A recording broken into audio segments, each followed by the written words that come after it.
we've discussed the trials and tribulations of installing your own floors in the past, tile is tiresome, and hardwood is hard.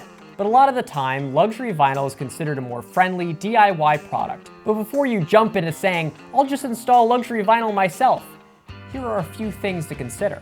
Flooring is a big investment.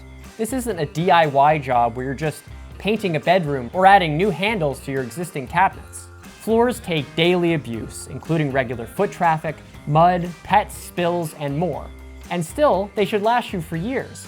In order for that to happen, they need to be installed properly. For luxury vinyl, that process includes removing the baseboards, properly prepping the subfloor, staying motivated, artfully cutting planks around any walls or corners, staying hydrated, extra considerations depending on if it's a click or a glue down product, feeling exhausted, and decorative trim.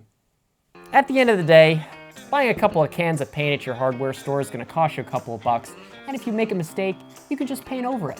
But if things go wrong with your flooring, it could be financially costly, and you may have to stare at your mistakes for years and years.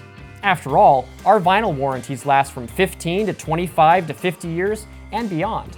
That's why for the best results and the least hassle, we recommend letting a professional installer do all the hard work. You'll just get to sit back and relax and enjoy your new floor without any of the stress. Basically, when it comes to installing luxury vinyl, you can leave the rocket science to us. I'm gonna be honest, I don't know what rocket science is.